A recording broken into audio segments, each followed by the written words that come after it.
We usually look at Jewish history in terms of miracles or tragedy, but we rarely talk about the politics, the dirty, gritty backroom deals that happened before wars even started, before the miracle of the oil, and before the Maccabees picked up their swords. Jerusalem was the setting for a political drama that makes the Game of Thrones look like a little nursery rhyme. So the year is 175 BCE. Jerusalem is under the thumb of the Seleucid Empire, the Greeks. The king, Antiochus Epiphanes. Now, historians called him a madman, but he was also a businessman, and he needed money.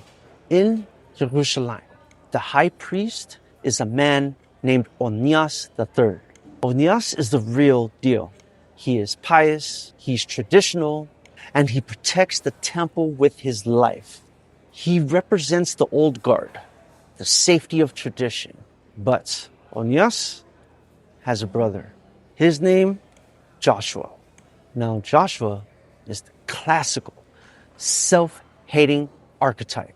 He looks at his brother Onias with his long beard and his adherence to Torah, and he cringes. Joshua looks at the Greeks with their philosophy and their nudity, their sports, their architecture, and he thinks that is the future. We are stuck in the past. Joshua wanted to be Greek so badly that he changed his name. No more Joshua. Now, his name's Jason. And Jason decides he's tired of waiting for his turn. He sees that the king needs cash. So this Jason travels to Antiochus and makes him an offer that changes history. He offers the king 440 talents of silver. Now, to put that in perspective, today that's millions of dollars. He buys the high priesthood. The king agrees. He fires the righteous Onias and installs the corrupt Jason. For the first time in history, the holiest position in the Jewish world wasn't determined by God or lineage. It was bought like a franchise. But Jason knew something that modern dictators also knew. You can't just buy the leadership. You have to change the minds of the next generation. If you control the youth, you control the future. So Jason pays the king an additional 150 talents of silver for a special permit. He wanted permission to build a special gymnasium in the heart of Jerusalem, right under the citadel. Now stop. Get that modern image of a gym out of your head. In the ancient world, the gymnasium wasn't just a place to lift weights. It was a university. It was a nightclub. It was the cultural center. It was where the cool kids hang out. Jason brought Greek instructors to Jerusalem. They introduced Greek wrestling, disc throwing, and philosophy. And the rule of the gymnasium was simple. You participate in the nude. This was calculated. A psychological attack. The young Jewish men, many of them priests from the temple lines, wanted to fit in. They wanted to be modern, but their bodies carried the mark of the covenant, the brit milah, circumcision. In the locker rooms of the gymnasium, they were mocked. They were different. So what did they do? The history books, specifically 1 Maccabees, tells us something horrific. These young men underwent painful, primitive surgeries to stretch their skin, to reverse their circumcisions. They literally mutilated themselves to erase their Jewish identity, just to avoid from being bullied by the cool Greek kids. The priests stopped showing up for morning service at the temple because they didn't want to miss the opening gong of the wrestling matches. They started wearing petasos, wide-brimmed hat, associated with Hermes. It was a status symbol. If you wore the hat, you were enlightened.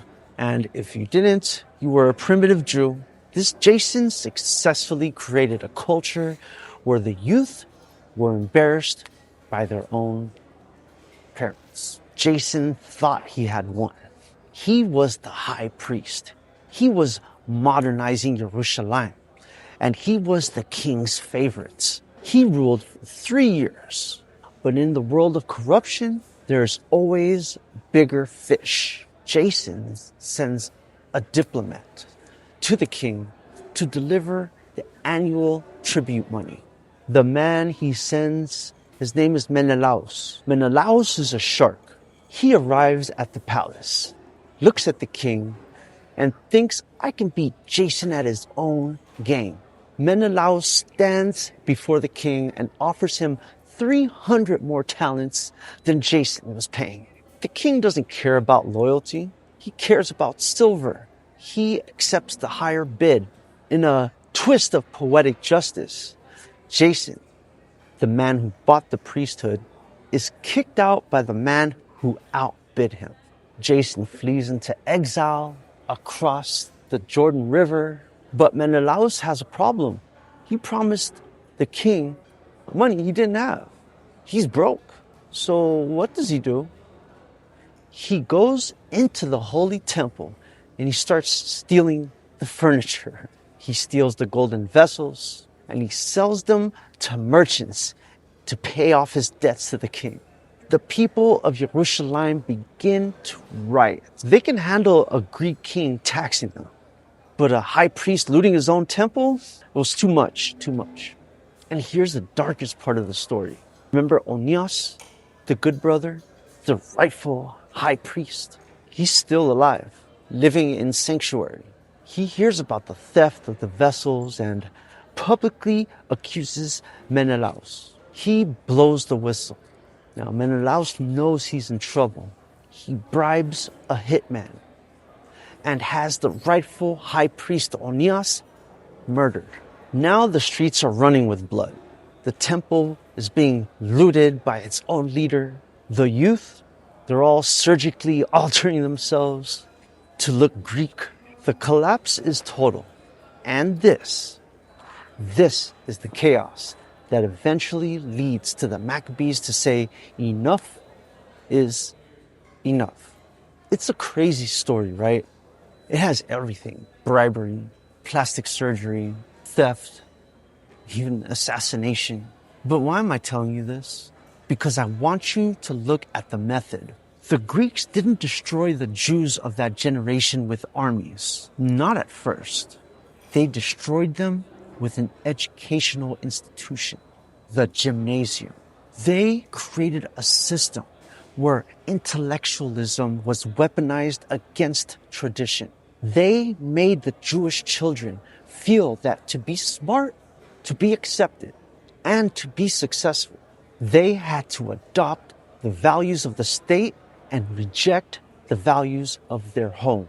So look around you today.